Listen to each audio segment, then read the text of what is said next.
Hey there everybody, it's Missy from Shimmerz, and today I wanted to show you a fun and pretty quick way to create a mixed media type background for a scrapbook layout without using gesso. And this is pretty easy. I'm going to create a blue toned background here. I've got some white cardstock that I have added no gesso to, and I'm going to start with some of the acrytones. These are some of the newest Shimmerz products. They are the self-priming acrylic paints, and I'm using the blue and the white. And all I'm going to do here is mix these colors together to lighten up the blue a little bit, and I'm using a dry, pretty big paintbrush here, and I'm just going to brush it right onto the cardstock. Now, if you're like me and you like mixed media backgrounds, you like that messy, artsy, watercolory look, then this is something that you could try. And I know a lot of us love to use gesso to prime the paper and make it easier for blending, but you don't have to use it. And I'm going to show you here how I'm going to make this design without any gesso or anything like that. Now, I brushed that paint on pretty thin, and you can see it's pretty much already dry. And you're going to get some really fun texture if you paint it thin like this and you use a big dry brush.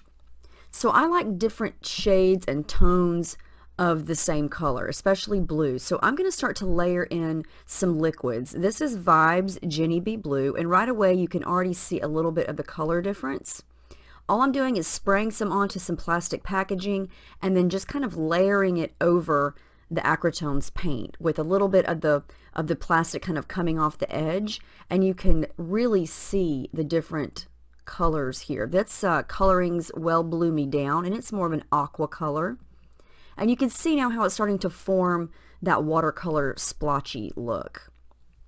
This is Vibes in Blue Jeans, and that's more of a periwinkle type color, but these are all different shades of blue, and I think they look really cool and really pretty layered together. And I'm not using a ton of liquid, so you can see that my paper is not warping.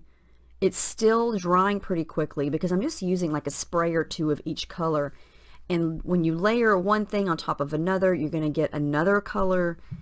And like I said, I didn't use any gesso at all, and I think this looks great, and it didn't take but just a few minutes. You can come in like this and add some splatters, which is something else that I love to do. I know a lot of scrapbookers love to splatter, and you just take the lid off, pull the nozzle out, and go to spraying. This is another Vibes called Snow Way Man. I just thought I would add yet another color of blue. I'm just going to dab it up a little bit, and there you have a background. I mean, this is something that you could do in minutes, and you don't even have to really have plastic packaging. You could just spray it directly on.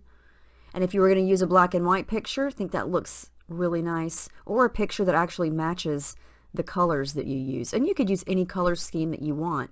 But you can see here that you don't have to have gesso necessarily. Now, if you're going to use a ton of product, you might want to use it. But in this case, I think there's plenty of product there. It's very pretty. You get different shades of the blue. You can really see the texture from that dry paint brush. And I love how this turned out. I hope you give it a try, see how you like it, and let us know what you think. Thanks for watching. Have a great day.